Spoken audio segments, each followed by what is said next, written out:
I think this piece of gear is the most important if you want to get a good night's sleep when you're outdoors camping or backpacking. Yes, even more important than a sleeping bag or sleeping pad. A good pillow can change the game, but there's a lot of bad pillows out there and some that need to be used in a special way in order to actually be comfortable. So we're gonna go over what I think the best camp pillows are and how to use them so you can get the best sleep ever, every time. I'm also gonna rank these pillows from best to worst in 4 different categories: weight, price, ease of use, and the most important, comfort, so that you guys can maybe get a better idea of which pillow might be the best for you. Starting off with the Triology 2.0 pillow, you guys have seen me talk about this pillow a ton, and that's because I've spent over 150 nights on it. And that's for a good reason. There's a lot of great things about the Triology pillow, but I've never compared it directly and ranked it against all the other top pillows out there. So I'm really curious to see how it stacks up. The things that I really like about the Triology pillow, first of all, the pad strap. The pad strap is a game changer for me. It locks the pillow onto your sleeping pad, so you're not having to chase your pillow around the tent over the course of the night. It's also very lightweight at 90 grams and a very reasonable price. The cheapest price out of all the pillows on this list at $20. In addition to getting the most points for being the least expensive, it also got the most points for being the easiest to use. It has this pad strap built in, which is not the case out of all the pillows that we're gonna be looking at. It has these little silicone beads, so it locks onto your sleeping pad really easily. And it has a nice, easy to use valve. It has a little button here that you press and then it deflates the pillow. You press it again and then you can inflate it. It's also really easy to get this pillow. You can pick it up on Amazon, basically anywhere in the world. For comfort, the Triology sits kind of in the middle of the pack. All these pillows are very comfortable, otherwise they wouldn't be on this list.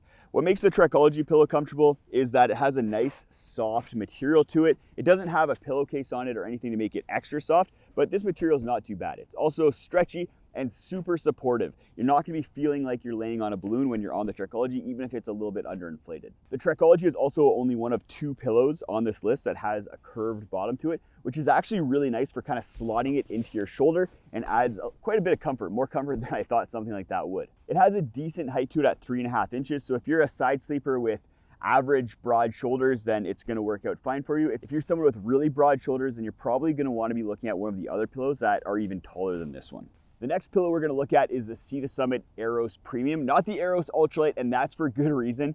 This pillow is the second best when it comes to ease of use and weight. It only weighs 72 grams, but it's the worst when it comes to comfort. Like I said, still a very comfortable pillow, but not the most comfortable on this list. And we'll get into comfort a little bit more in a second here. Like the Triology pillow, the Sea to Summit has this ergonomic shoulder slot right here, which is awesome.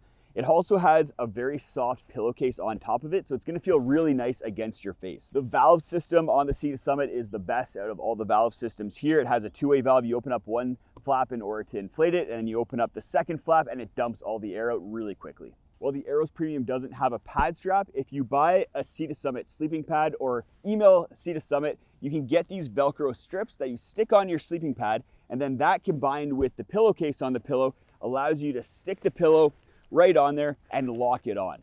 You're gonna notice a theme here where every pillow on this list has some way to lock it onto the sleeping pad. I find it makes such a big difference for getting a good night's sleep. What makes the AOS Premium uncomfortable for me is that it's not the most supportive. Unless you have it fully inflated, it kind of feels like a balloon, and when it is fully inflated, it's a little bit firm for my liking.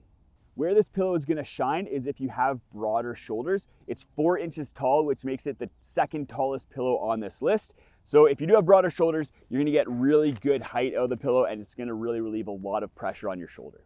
If you're just bunching up your down jacket and laying on that, you're probably not gonna be getting enough support in order to be comfortable and relieving pressure points. So a pillow is really gonna relieve pressure throughout your shoulder and arm, especially if it's tall enough for you. If you're into researching gear, you have to check out packwizard.com. They're the sponsor of today's video and a website that I visit pretty much every single day. While I mostly use the gear list planning tool, I'm also constantly in the Gear Explorer, filtering and searching for new pieces of gear that I might want to be testing.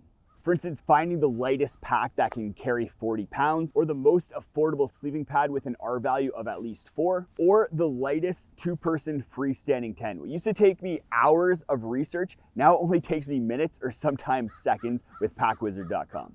Check it out, as well as a list of all the pillows from this video in the video description or in the comments. This pillow is the favorite of a lot of other YouTubers out there. It's the Nemo Filo pillow, and it's the second best for comfort, but the worst for weight at 254 grams. The Nemo Filo doesn't come with a way in order to attach it to a sleeping pad, but I was able to figure something out because there's a loop on this one side and then a tag on the other side. And I was able to feed through a piece of shot cord and then tie it off and get my own pad strap attached to the Nemo Filo.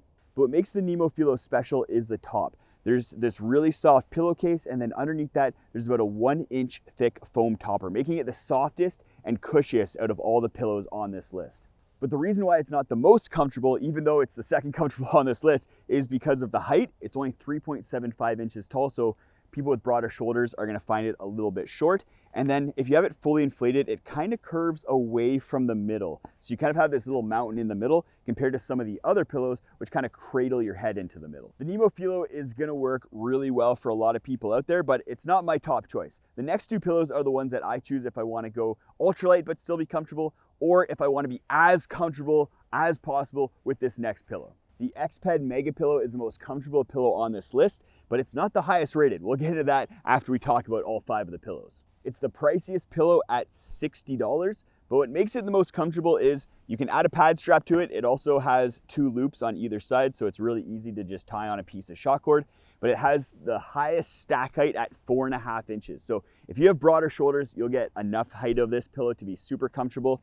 And if you don't have super broad shoulders, you can kind of deflate it a bit and it's still gonna cradle your head in the middle and be really supportive. The baffling on this pillow is phenomenal. I don't know how they do it, but for such a large pillow, it doesn't feel balloony at all. A lot of the time with these inflatable pillows, if you deflate them a little bit, if you lay on one side, then the other side kind of balloons up. That's not the case with the Mega pillow, and it also does cradle your head in the middle a little bit, which is really nice. Having a pillow that's this big is amazing, and for such a big pillow, it doesn't weigh a ton at 170 grams, but it takes up basically the entire width of a 25-inch wide sleeping pad. So you can move around, shift positions, and you're still gonna be on the pillow and not having to kind of perch on top of something smaller like the Sea to Summit AOS Premium. I spent over 50 nights on the Xpad Mega pillow, and that's gonna keep climbing and climbing. It's a pillow that I find myself reaching for the most, especially when I wanna be really comfortable. But if I'm gonna be going ultralight, then there's a different pillow that I choose. My ultralight pillow of choice is the Big Sky Dream Sleeper, recently rebranded to the Big Sky Dream Nation,